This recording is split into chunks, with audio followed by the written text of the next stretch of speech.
अमालिना मन यहदिहिल्लाहु फला मुज़िल्ला लहु व मन युज़लिलहु फला हादिया लहु व अशहदु अल्ला इलाहा इल्लल्लाहु वहदहु ला शरीका लहु व ला नज़ीर लहु व ला वज़ीर लहु व ला मुशीर लहु व ला मुईन लहु व नशहदु अन्न सय्यदना व इमामना व सनदना व मौलाना मुहम्मदन अब्दुहु व रसूलुहु अम्मा बाद फ़अऊज़ु बिल्लाहि मिनश शैतानिर रजीम इन्नमा यख्शल्लाह मिन इबादिहिल उलमा वक़ाल अलैहिस्सलातु वस्सलाम तलबुल इल्मि फ़रीज़तुन अला कुल्लि मुस्लिम इन्न मिनल बयानि लहिक्मा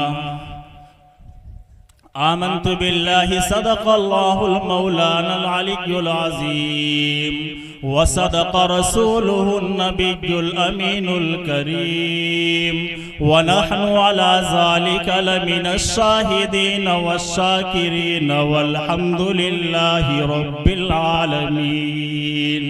या रब्बि सल्लि व सल्लिम दाइमन अबदा अला हबीबिका खैरिल खल्क़ि कुल्लिहिम। कि देर से नूर चला तो वो हरम तक पहुंचा, कि देर से नूर चला तो वो हरम तक पहुंचा, सिलसिला मेरे गुनाहों का करम तक पहुंचा। और तेरी मेराज मोहम्मद तो खुदा ही जाने, कि तेरी मेराज मोहम्मद तो खुदा ही जाने, मेरी मेराज की मैं तेरे कदम तक पहुंचा। और जिनको आता नहीं दुनिया में कोई फन तुम हो, कि जिनको आता नहीं दुनिया में कोई फन तुम हो, नहीं जिस कौम को परवाए नशेमन तुम हो, बिजलियां जिनमें है आसूदा वो खिरमन तुम हो, और बेच खाते हो जो असलाफ के मदफन वो तुम हो। और शोर है हो गए इस दुनिया से मुसलमान नाबूद, कि शोर है हो गए इस दुनिया से मुसलमान नाबूद। हम ये कहते हैं कि मुस्लिम थे भी कहीं मौजूद, और वज़ा में तुम हो नसारा तो तमद्दुन में हुनूद। ये मुसलमान है जिन्हें देख के शर्माए यहूद, ये मुसलमान है जिन्हें देख के शर्माए यहूद।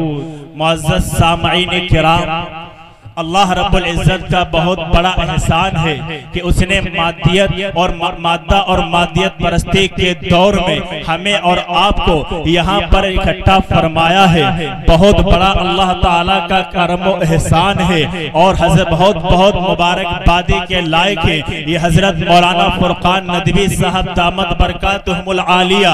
इनकी मेहनतों और इनकी काबिशों की वजह से आज हम और आप यहाँ पर इकट्ठे हुए हैं। आज हम और आप यहाँ पर इकट्ठे हुए हैं। उन्वान है तालीम दीन और मदरसा की अहमियत। मुझे वक्त मिला है सिर्फ 3 मिनट। 3 मिनट के अंदर मैं तालीम पर रोशनी डालूंगा। एक वो जगह जिसे मदरसा कहते हैं, आज के जमाने में हमारी सोच के हिसाब से मदरसा उस जगह का नाम होता है जिसको हम मुसलमान अल-अयाज़ु बिल्लाह, जिसको हम मुसलमान अल-अयाज़ु बिल्लाह दुनिया की सबसे गिरी हुई नजर से देखते हैं। आज हमारी सोच के हिसाब से, हमारे जहन के हिसाब से, हमारी नियतों के हिसाब से, हमारी सोचों के हिसाब से मदरसा उस इमारत का नाम होता है अल-अयाज़ु बिल्लाह, जिसको हम मुसलमान दुनिया की सबसे गिरी हुई और घटिया तरीन इमारत समझते हैं। हम ये समझते हैं कि जहां दुनिया में जिंदगी गुजारने का कोई तरीका नहीं बताया जाता, हम ये समझते हैं कि जहां फालतू फालतू किस्म के लोग, चंद फालतू किस्म के बच्चों को लेकर और उन्हें इकट्ठे किए हुए बैठे हैं। ये हमारी अपनी सोच है,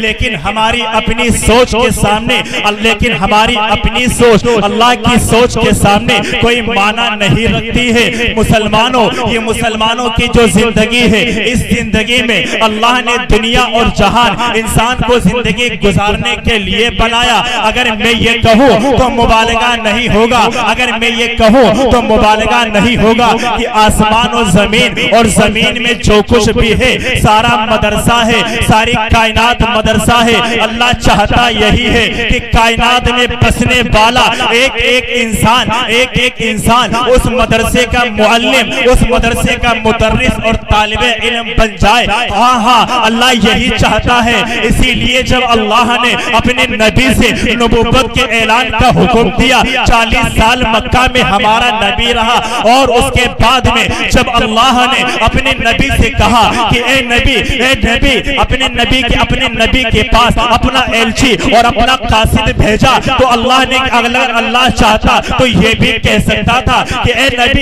नबी मुझे नमाज बड़ी प्यारी है, जा तो लोगों को नमाज की दावत दे दे। अगर अल्लाह चाहता तो ये भी कह सकता था कि ज़कात की दावत ए नबी दे दे। जब पहली मर्तबा अल्लाह ने अपने नबी से बात की, पहला जुमला अपने नबी से बोला, तो हज की बात भी कर सकता था। नहीं, जब अल्लाह ने कुरान नाजिल करना शुरू किया तो अपने नबी से बात की, अपने नबी से पहला जुमला बोला, अपने नबी से पहली मुलाकात की, तो अल्लाह ने फरमाया इक़रा बिस्मि रब्बिकल लज़ी खलक़, पढ़ो अपने रब के नाम से जिसने तुम्हें पैदा किया। तो मुझे कहने दीजिए, जो पढ़ता है, जो कुरान पढ़ता है, जो हदीस पढ़ता है, जो अल्लाह के नबी का फरमान पढ़ता है, जो अल्लाह के बताए हुए अहकामात को पढ़ता है, जो अल्लाह और उसके रसूल के अहकामात को पढ़ता है, और जो नहीं पढ़ता और पढ़ने के बारे में नहीं सोचता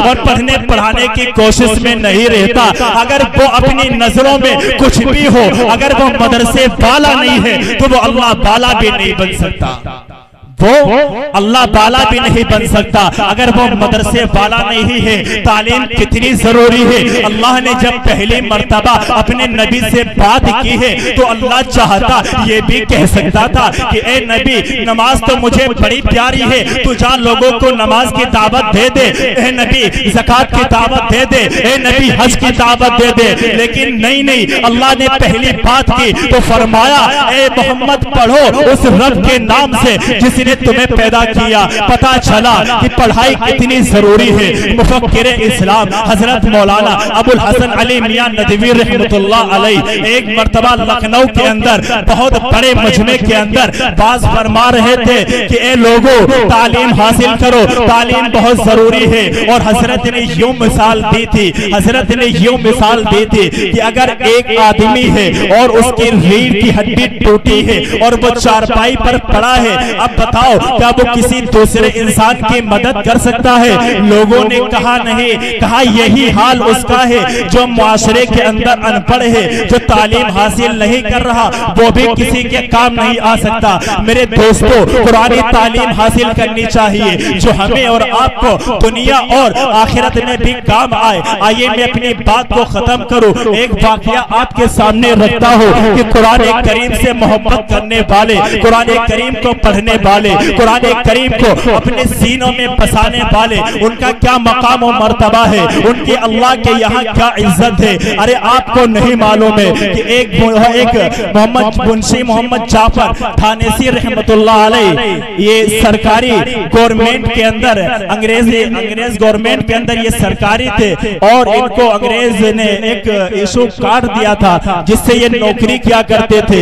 इनके एक जानने वाले एक सनासा की वफात हुई, उसका इंतकाल हो गया। चुनांचे मुंशी मोहम्मद जाफर थानेसी रहमतुल्लाह अलैह वहां जाते हैं और उसकी नमाजें की जनाज पढ़ाते हैं और उसको कब्र में दफन कर देते हैं और वहां से चल देते हैं। और वहां से चलने के बाद जब ये अपने घर पर पहुंचते हैं तो क्या देखते हैं कि इनका इशू कार्ड जो था वो कहीं गुम हो गया है। इन्होंने सोचा और गौर करने के बाद पूरा यकीन हो गया कि मैंने अभी बड़े मियाँ को कब्र कब्र के अंदर दफन किया था, मेरा इशू कार्ड वही रह गया है। मौलाना के पास जाते हैं और कहने लगे मौलाना साहब मेरा इशू कार्ड जो था सरकारी कार्ड है वो एक कब्र के अंदर रह गया है, क्या मैं उसको निकाल सकता हूँ? मौलाना ने कहा ठीक है जाइए, लेकिन अंधेरे में जाना, मगरिब की नमाज के बाद जाना। चुनांचे मुंशी मोहम्मद जाफर थानेसी रहमतुल्लाह अलैह अंधेरे में जाते हैं और कब्र को खोदना शुरू करते हैं और जैसे ही तख्ता उठाते हैं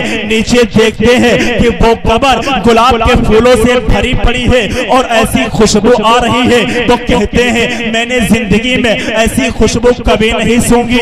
वो फौरन बेहोश होकर जमीन पर गिर जाते हैं और थोड़ी देर बाद होश आया, अपना कार्ड उस कब्र के अंदर से निकालते हैं और फौरन मरने वाले के घर जाते हैं और आवाज देते हैं और कहने लगे ए बड़ी अम्मा बताओ, ए बड़ी अम्मा बताओ कि तुम्हारा शोहर कितना बड़ा अल्लाह वाला था, कितना बड़ा अल्लाह का वली था। वो कहने लगी नहीं नहीं, मेरा शोहर तो पढ़ा लिखा भी नहीं था, मेरा शोहर तो एक जाहिल इंसान था, बस वो पांचों वक्त की नमाज पढ़ता था। कहने लगे नहीं बताओ मैंने ये मंजर देखा है, उसका कौन सा अमल था? कहने लगी हाँ हाँ उसका एक अमल था, बाकी उसका कोई ऐसा अमल नहीं है। कहा बताइए कौन सा अमल था? कहा ये पढ़ा लिखा नहीं था, कुरान पढ़ना नहीं जानता था, लेकिन फजर की नमाज पढ़कर आता और घर के अंदर आकर कहता या अल्लाह मैं पढ़ा लिखा नहीं हूँ, मेरे माँ बाप ने मुझको नहीं पढ़ाया है, और कुरान करीम को उठाता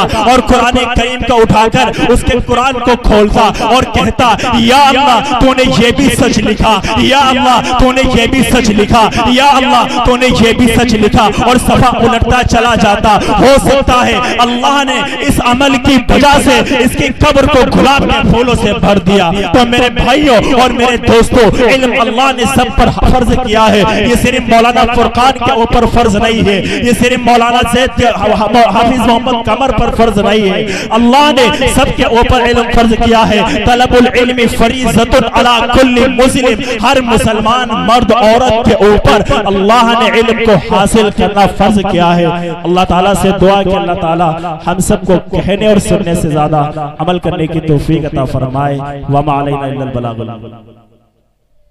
दिल ये बेचैन रहने लगा आजकल, ये ना पूछो कि इस दिल को क्या चाहिए, ना दवा चाहिए ना शिफा चाहिए, ना दवा चाहिए ना शिफा चाहिए, रोज़े मुस्तफा की हवा चाहिए।